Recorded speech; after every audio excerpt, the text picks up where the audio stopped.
is Mia Phillips. I am a student at Spain Park High School. And I am Grace Lazarre, and I'm also a student at Spain Park High School. Here on Broader Broadway, we are going to be discussing gender, sexuality, gender bending, and a lot of other aspects of theater that you wouldn't usually think about, such as the gender breakdown of your shows or gender bending. Gender is different around different levels of theater. So there's high school, there's college, community theater, and Broadway theater, most notably. And the ones that we have the most experience with is high school theater, so we can say for certain that there are considerably more girls. Way more. Mm-hmm. And it's harder for us to find guys who are willing to participate in theater and choir and all of the other performing arts specifically. Yeah, for some reason it's seen as less than or gay or just... not masculine. Yeah. For college theater, I believe that it's about the same. There are, right, I think, a little bit more guys because they take it more seriously and it's going from different... schools, right, but there's still way more girls. And it's just a fact that there are so many females in musical theater programs and just theater programs in their colleges, and this also just comes from it being a more female-dominated thing in high school, and so you think, oh yeah, well, we're gonna move on to college with that. Yeah, so most of the people that go to college theater come from high school. Right, and then in community theater, which I have a little bit of experience with, it was still quite female-dominated. There were more adult males who were willing to participate, but they weren't teenagers. Most of them were 30 and up. Yeah. The show that I did was Music Man, so obviously we needed more of a male cast. But even in the audition process, like, there were probably 10 men that tried out, and I think all 10 got cast. Oh, wow. But definitely more female-dominated, which it makes it really weird that on Broadway, that's not necessarily the case. Yeah, we can't say for certain about the audition process which one leans heavier, but we can say for sure that the roles available leans much heavier to men. So there are more male roles. So even if there are more girls auditioning, a lot less of them are going to get a part. Or they're going to be ensemble or dancers. The featured roles are more male-dominated. If you're a female in theater, pretty much just go for anything. Being a girl in theater means that you have to hone your skills a lot more. Right. So you have to go into everything confident. You have to make a good first impression. You have to get yourself out there. That's the main way that you're going to get anything done. Yeah, it's so competitive to be a girl in theater, especially, like, in the high school realm. You walk in as a freshman and you're a girl in theater, you're like, oh, wow, there's so many of me. And then also in high school, a thing you have to worry about is seniority. And I think that's also a thing you kind of have to worry about in community and, I would say, college theater. Yeah. Like with community theater, I mean, if you've done shows with that program before, but the person next to you hasn't, I feel like you're more likely to get a role. Yeah, because for most of those, it's the same director each time. Right. So if the director knows you, you're more likely to get a role. And so I feel like also if you're a male, I don't think you should be afraid to go out for your high school, your community, your college theater programs. We need you, to be honest. I think it's kind of funny that this is a female-dominated industry now, especially since theater first started in the Greek origins. Women weren't even allowed. Exactly. Like, it was entirely male. They considered this completely masculine, and females were prohibited. And now it's just the complete opposite for some reason.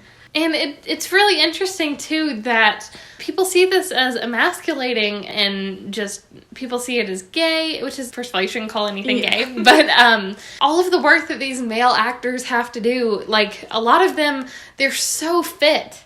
People don't realize the amount of work that goes into being an actor. You have to move set pieces, you have to dance, you have to move with your partner, and it's very masculine. You have to work so hard for what you do. The only reason that I can think of somebody calling it emasculating is because they have to wear makeup. Yeah, and dress in a costume. Yeah, but, like, the costumes are made for guys, so exactly. Most often they're, like, suits or something appropriate. And then for the makeup, it's just so that we can see look you like yourself on stage, because the lights are going to wash you out. And so I don't understand what's so negative about that. Right, and so, basically, moral of the story, if you're a guy, go try out for your next show. Please. So there are also times that we don't have men or women, and we sometimes are forced to gender bend, and if you don't know what that means, it is when somebody of one gender plays a character of another gender. So, for example, it would be a male dressed up as a female, which is not likely to happen often. Because there's so many girls. Exactly. But oftentimes I've had to play a man. Just on a need-by-need basis. Gender is more common in, like, high school theater, and a little for college, I guess. Because of limited people. We both have experience with gender bending because that's how common it is. Right. Like, I've had to play a king. I've had to play a husband. I had to be a male dancer. For my first 2 years of theater in middle school, basically every single one of my roles was a guy, which at the time I thought was really funny because it's kind of ridiculous. It is. Looking back now, it's just a big show of how limited we are. And it's something that you don't realize kind of until you're out of it. Like, while you're doing it, you're like, yeah, there's a lot of girls. I feel like most women in theater, at least from what I've seen, have had to play a man at some point. Mm-hmm.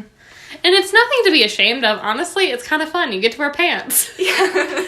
It's actually a really good acting experience, too, because you get to try different mannerisms. It's really good for character walking. And a big part of being an actor is challenging yourself and being challenged. And so if you're a woman that's playing a man, or especially if you're like a super feminine woman and you're trying to play a big manly man, it's funny. Yeah. And I think the only time that gender bending or anything like that ever occurs in professional theater is intentional ones. Right. It's a little bit different than gender bending because these roles are specifically made to be played by the opposite gender. So, like, Mrs. Turnblad in Hairspray. In the movie, Mrs. Turnblad is played by John Travolta, it's hilarious. But that's one of the big things, is that often these roles are comedic. The whole point of them is like, well, it's kind of funny to see a man dressed up as a woman. Yeah. And so part of the whole thing for them, too, is that they're often seen as ugly or just generally unattractive. And so it makes me think, if these people were actually played by women, would it be considered offensive? Right, and some people, like, are okay with making themselves, like, kind of a spectacle, and it's kind of a funny thing. But I think that comes down more to how the character is written and the fact that they were cast to play by a man. Mm-hmm. Another thing for intentionally playing the other gender, in theater, that's not the only time that it's done. It's also done for things like drag. Right. Drag is also a live performance. It's also used comedically and as a satire. But for that, it's with more of a purpose, I believe. Yeah, like there is a show, Kinky Boots, I'm sure some of you are familiar with it, that is centered heavily around the drag world. It's expression, it's gender expression. And it's less comedic. Like, for example, Angel from Rent. Mm-hmm. Even though she is a very light and outgoing character, she's diagnosed with AIDS. That is not a funny subject. You see her light die out from her. I think part of the element of her being in drag for most of the show is just to show that loss of character. And that's one thing that drag can do, is it makes you have different personas, and it can really show a full character change and a character arc. I think it's interesting seeing the type of people that are interested and appreciate drag in real life too, because you don't see many non-theater or non-entertainment people interested in it or talking about it. And it's just, I don't understand why, because it's such an incredible expression of your selfhood and individuality. It should be bigger. It's also really difficult. Like, it is an art form in itself, with the makeup and all of the costuming and the padding that you have to wear. Mm-hmm. And most drag queens and drag kings also, even though they're not as common, they're artists in themselves. Mm-hmm. Like, they also take DIY way into their own hands, and they craft everything for their performance. Yes, makeup is a form of art, and drag makeup is the most complicated and extreme form of that. It's very difficult as somebody who has tried to do drag. There's so much that goes into it. It takes hours. And they have to do that every day. Every time you want to perform. So moving on just a little bit, think about one of your favorite shows. What is the gender breakdown? Some of the most popular shows, at least for the high school community that we're aware of is Newsies, Book of Mormon, Cabaret, and 2 of those are completely male-dominated. They have, like, 1 or 2 women in the cast. They're good roles. They're right. important roles, but it's just so overshadowed by the amount of other people involved. And Newsies is one of those shows that you do have to gender bend quite a bit. Mm-hmm. Like, for example, I know a local high school that did a production of Newsies a few years ago, and most of their ensemble of Newsies were women, and especially, like, Crutchy was played by just this little girl, and it was adorable. But, like, why choose to do, such a male-heavy show if you don't have the males for it? Yeah, and another thing with Newsies, I understand that they're all males for a reason. Like, right. It's historically accurate. All the Newsies actually were guys at the time. But going back to last episode, when we talked about Hamilton and some of the changes that people are making in historically accurate renditions, I feel like we could just make them girls to begin with. And I feel like in a case like Newsies, which it isn't completely historically accurate. Yeah. Like, there would be no issue with even having them not labeled as girls and boys. Like, I mean, they're just children. Mm-hmm. Like, that's one of those shows where I don't feel like gender is important. Yeah. For Book of Mormon, though, which is another one of those shows, I feel like it's probably more difficult to try to do that because all the Mormons really are guys. Right. And then you think of nearly all female shows, and we were sitting here trying to come up with some, and we couldn't really think of many that are all female or majority female. Yeah, for all the ones that we could think of, it has to do with a large ensemble being all female, but the only ones that we could think of, like Legally Blonde and right. Chicago, those ensembles are only there for like a couple songs and then they're completely gone. Right, and ironically, the one in Legally Blonde is called a Greek chorus. Yeah. But, like, with Legally Blonde, too, like, a lot of the characters, like, the main characters, they are men, such as Emmett and Warner, and some of the other men, like Callahan. Mm-hmm. Like, those are big male players, and then you only have a couple, like, I think it's, like, Vivian and Elle and Paulette. Yes. It's also just not a, huge cast of main players. And so it just makes it seem like we were talking about gender ratios earlier. Since there are so many girls, why are there so many male-heavy shows? Right. Especially for high school. Like, Into the Woods, I would say, even, is another male-heavy show. You only have a couple of female roles, and so I just think this is a call for people who write musicals mm-hmm. and shows. Please write us some more female dominated shows. That would be awesome. We would love some more diversity, please. Absolutely. And so, speaking of diversity, we also have shows that are centered around sexuality. Yeah. So as I know, Rent has a big sexuality factor. Mm-hmm. Falsettos, and the yeah. newest one, The Prom. Yeah, so one of my all-time favorite musicals is Falsettos. And a part of that is that it focuses, like, the show does center around sexuality, and it's a big part of the storyline.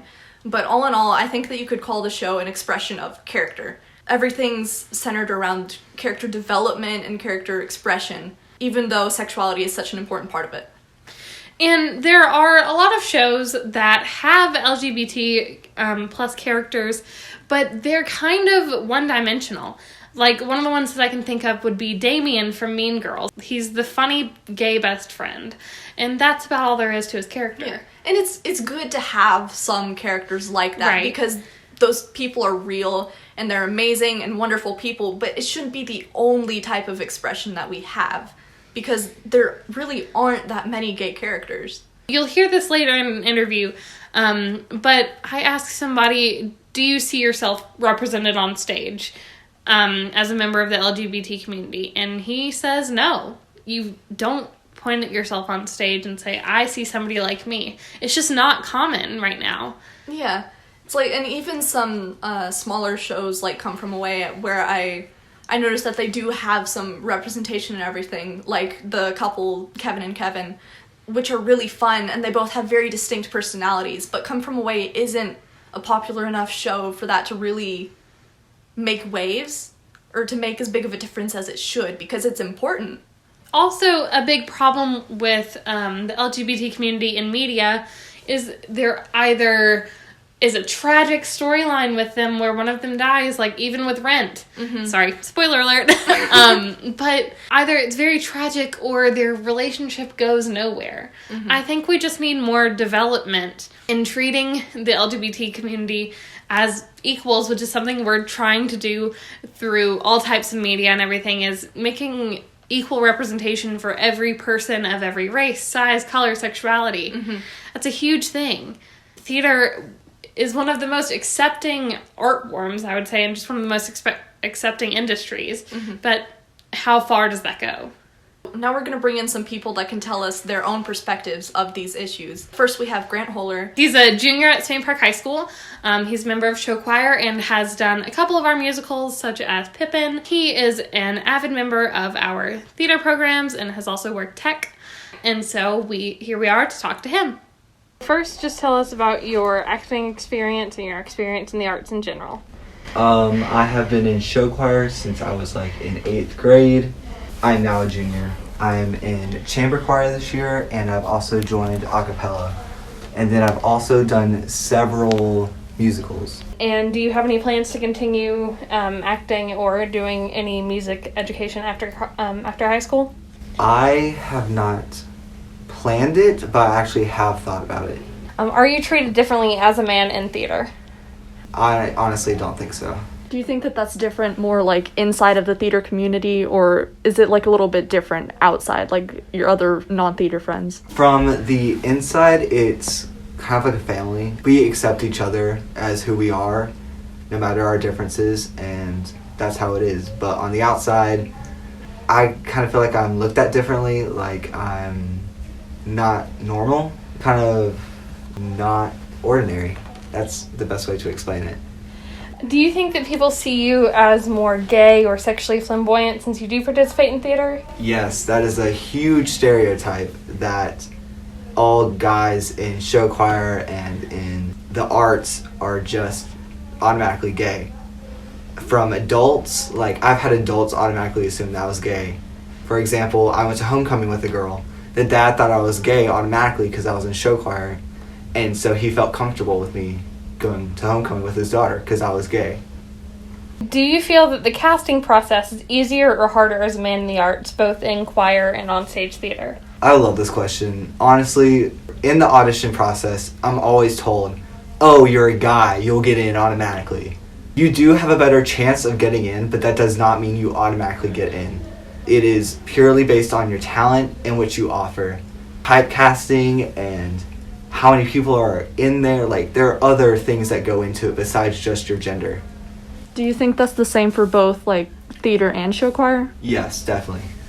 Have you been typecast either because of your sexuality or because you're a man? Have they ever put you in a role like that? Not really, no. It's interesting to hear you say from your perspective that you feel gender doesn't have as big of an influence on casting decisions, because it feels like it does for me, because I've seen so many girls that are just absolutely exceptional talents get overlooked because there's so many girls and not many guys, and the teachers want to get a guy into the role. I think that also comes with the lack of guys that there are. There are so many girls and so many talented women out there, but you can only have so many girls until there's too many. Unless you can gender bend a role, which that is possible, which I don't find offensive until they cross a line. I guess I would say kind of making fun of what they're doing. Would you personally feel comfortable gender bending a role? Yes, definitely. What are some things that you would want to make sure are correct and comfortable for you if you did gender bend a role?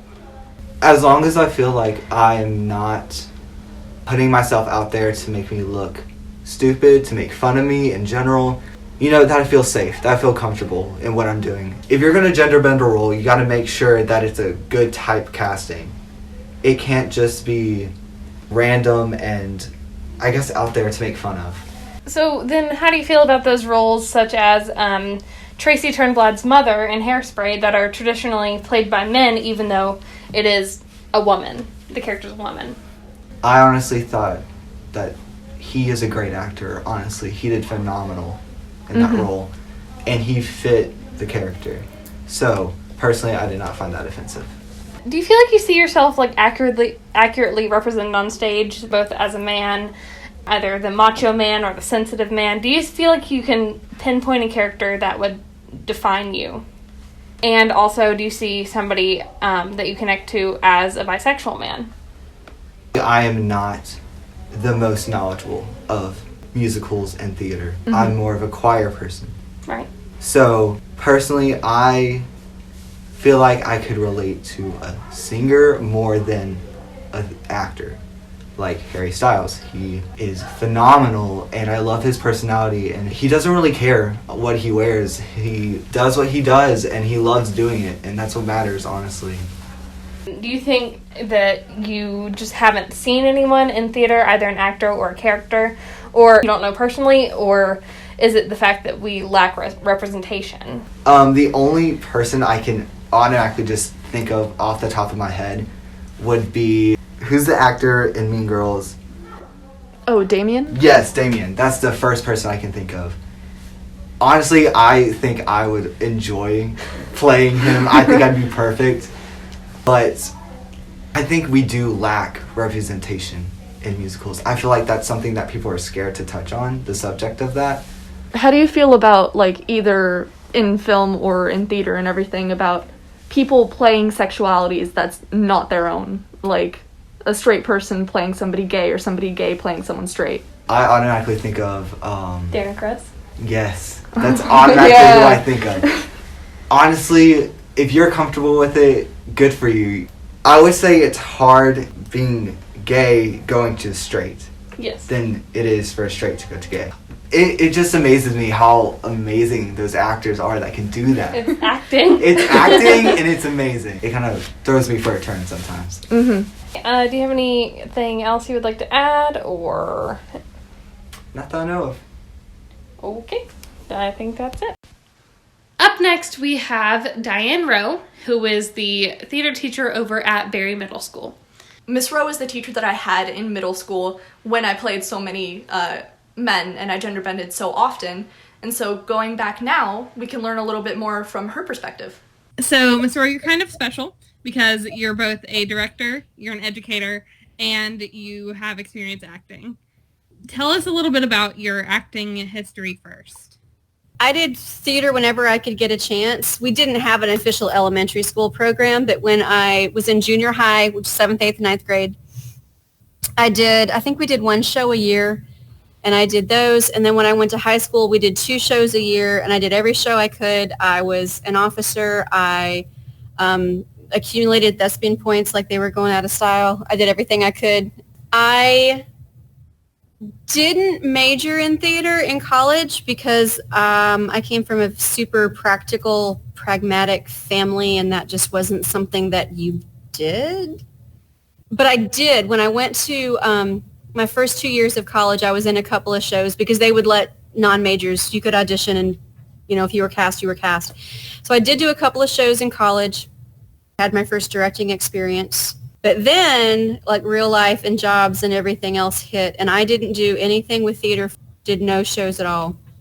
And then I stumbled into the local theater scene here in Birmingham and, just jumped in with both feet. And I've been in a ton of shows. I've directed a bunch. I've, been in the booth, built sets. What was your transition from just doing it kind of as a hobby into doing it as your job as an educator? Well, my major in school was language arts, English. I was an English major, and my intention was to teach English, and I taught English for a year, and then we moved, and I wasn't able to get a job. But when I first started doing theater again in Birmingham, I was working for a staffing company at the time. I was a headhunter, and started doing theater, and I met the very wonderful people at South City Theater, and they got me involved in the children's theater program. So I learned from Francie Gardner, and I directed a bunch of shows, or co-directed a bunch of shows. And then she was going back to school to be a teacher. And when she got her first teaching job, she had way less time to do the shows. So I kind of took over directing, and I did that for a while. So yeah, I worked with the kids at South City. And then I stumbled into the gig at Pizzitz where I taught one class a day, and my teaching credentials had lapsed. I thought that was, a chapter, that it was over. But at Pizzitz, I really, really loved it, and I loved the people, and I loved the atmosphere. And so I did some online classes and did what I had to do to reinstate my teaching certificate. And in Alabama, there's not a specific theater teacher's requirement. It's more of a language arts certification that you need. So I got my certificate back and started applying for jobs and landed at Barry. Now that you've had experience with both teaching theater and performing in theater, is there one that you enjoy more, or?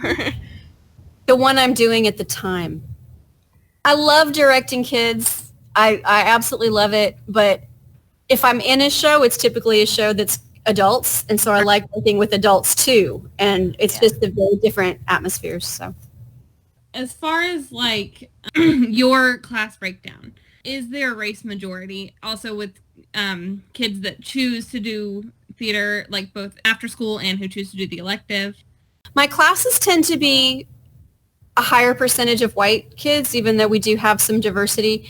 The diversity, I think, is greater in the after-school program, but it's still predominantly white. And I don't know if that's a perception of what they are allowed to do or should do or could do. I don't know. And it doesn't affect casting? No, unless the role requires a certain race or, or certain, script required look. No, it's whoever's best for the part. We've cast multi-racial families, couples even. Right. I do tend toward female-heavy shows because the bulk of the folks who audition for shows are girls, although we have our fair share of guys, depending on the year. But, I do try to keep it kind of ambiguous. So do you go for shows that have more, like, ambiguous casting where, like, you can just pick, or do you like sometimes for characters to be specific? If we have people of different ethnicities who come out and audition, I want to be able to put them in the show and have it make sense, or not have them feel self-conscious like they've been cast in a part that doesn't fit them. And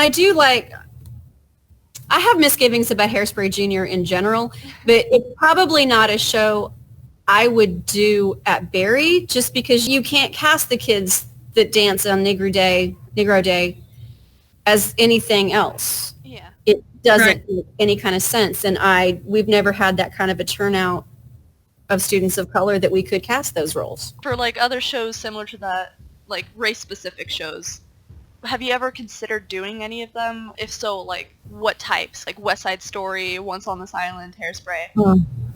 I think West Side Story is so flawed. It's just so cringy. Right, and with all the stereotypes. And a lot of it is that, the characters calling out the stereotypes on themselves, but still, it's just so hard to listen to. Yeah. Once on This Island, I actually wrote a little bit about Once on This Island. When I was at South City, we did a production of Once on This Island with, I'm going to guess, a 100% white cast. And I'm not sure I would do that again, the way the climate has changed. That's been several years ago. Right. Although you can set up racial differences and caste differences in other ways than skin color. But I think that show is for such a specific population. I don't know. I just have mixed feelings. Like, I'm not sure it's okay to do that with an all-white cast anymore, even in an educational setting, as much as I love the music. Especially since I know, Barry, you do a lot of junior shows. Is it also the fact that there aren't many available? Like, how do you approach this with children if you do choose to do it? Something with tension, with racial tension or class tension. We haven't done a show like that, so I'm theoretically, like if we were to do Hairspray, if we had the population, I think that is a show that would, I don't know if y'all know this, but the MTI junior shows come with a bunch of teaching materials, or I guess people who are doing it as a classroom curriculum thing and not purely an after school. That would be a show that I would dig into those teaching materials and what I know, and we would have to have some history lessons, and we would have to talk about what the past was like and what's appropriate. And I think that you can't do that show without really addressing the idea of civil rights and what a step out it is for Tracy to propose this march and be there And body image. I think body image is such an important theme in Hairspray too. That would have to be something we would not just rehearse the show and hope something sank in. You know, we'd have to address it and deal with it up front, I think. Especially with this age group who just don't know. Right. Like by the time you get into high school, you've seen it a few times and the bigger themes start to resonate, and it's not just, you know, fun chippy music. It's you start to realize there's more to it. Well, when you're choosing shows to do and everything, do you consider teachable moments like that when you're doing it? Yeah, I mean, we definitely try to. We try to think about, you know, why does a character say this or do this or act like that? And Hairspray is an excellent example, both good and bad, of typecasting. How do you feel about typecasting? Like, do you think that there is a good and a bad version of typecasting? And especially for students that, like, you get typecast into one certain role, and then that kind of follows you, that you always do roles similar to that. Like personality-wise or appearance-wise? I would say both. Typecasting someone personality-wise definitely lets them play to their strengths, but I think it doesn't give them an opportunity to grow.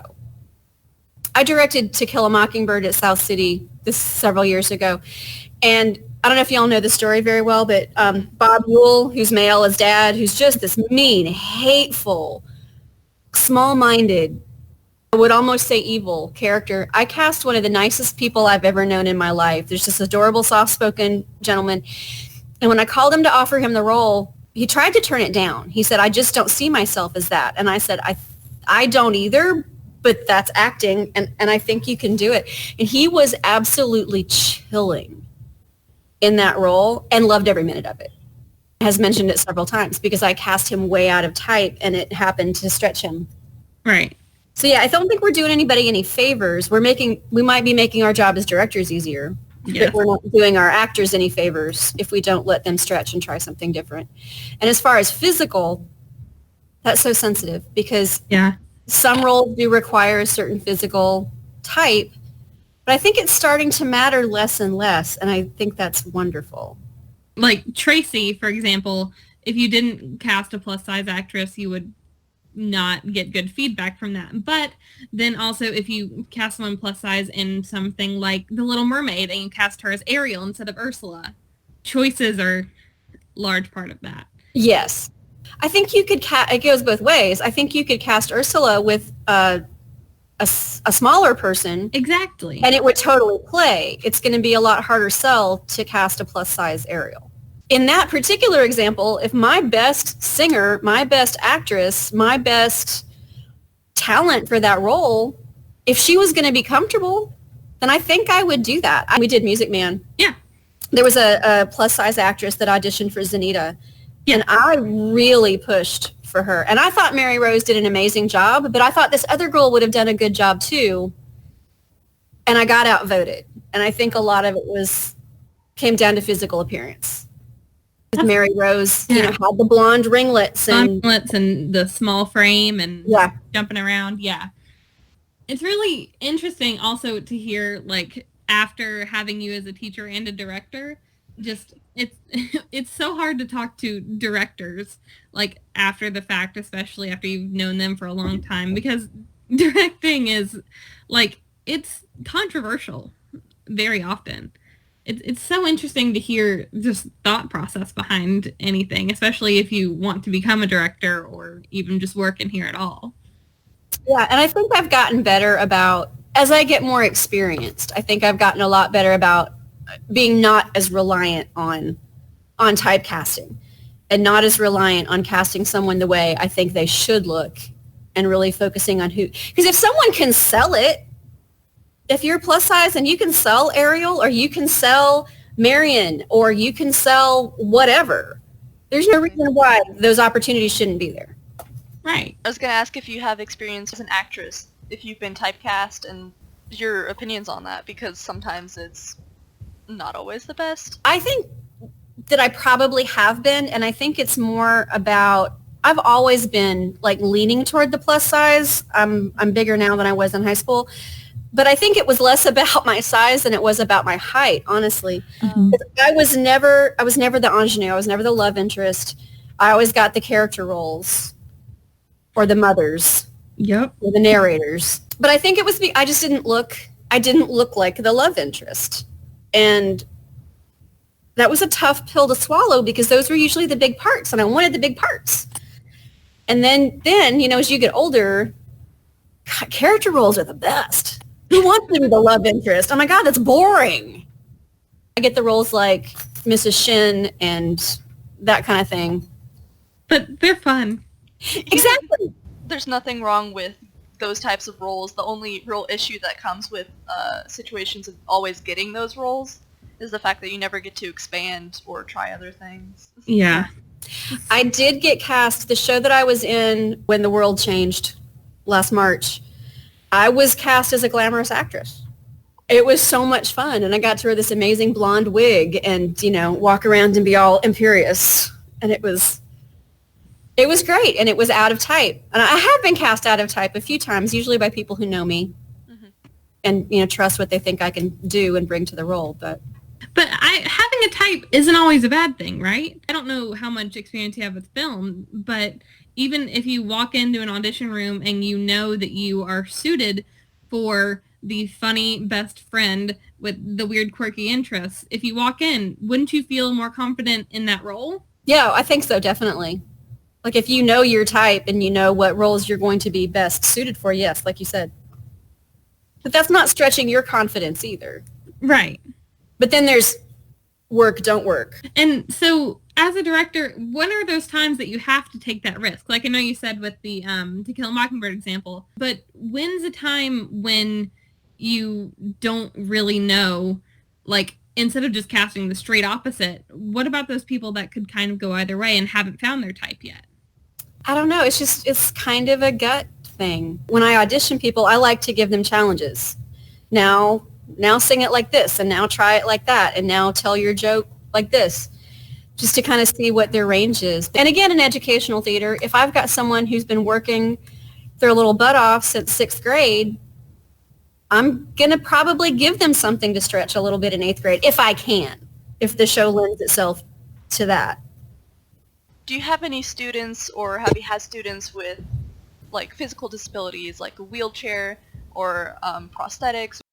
I have not had any student that was significantly physically challenged. I just don't have experience with that. Do you have any ideas, like, theoretically on what you would do if you... Well, I guess we did have a student in a wheelchair not this past summer because we didn't do camp, but the summer before that, we did have a student in a wheelchair. And we did, just as it turned out, at camp that year, we did the show in the cafeteria because they were refinishing the gym floor. So there were no steps or anything, and that was great. And we just worked around with choreography and made sure he was able to get from place to place. Would you consider giving, like, larger roles to people in wheelchairs, or do you feel that they would be more limited? I think if the talent is there, yeah. I mean, like Ali Stroker won the Tony for Ado Annie in a wheelchair. So, I mean, hats off to the people that cast her. Her voice is amazing, but yeah, that's a chance. That's a big chance to take. If the acting chops are there, yeah. How would you work in a wheelchair? Like, if they were comfortable, like, would you decorate it? Or, I don't know. We don't see it done. Yeah. I think it would depend on the show. Like, if it was in a show like Edwina, probably, because that's what a kid would do. I guess, I don't know. Maybe I'd let that student make up their mind. If that's what they thought would be appropriate for the character, I'm kind of treat it like a costume thing. Right. I mean, I don't know. I don't know if that's insensitive or not. I hope not. But again, it would be that conversation with that student. Right. How do you feel about this? What do you think would be appropriate for your character? But I think that is all. We really appreciate you talking to us. Oh, no, I'm so excited to help you. This is amazing. Thanks, guys. It's good to see you. Bye. Bye. In this episode, we talked about quite a few things regarding gender and sexuality and casting. Up next, we will be discussing appearance and general disabilities and other aspects of theater.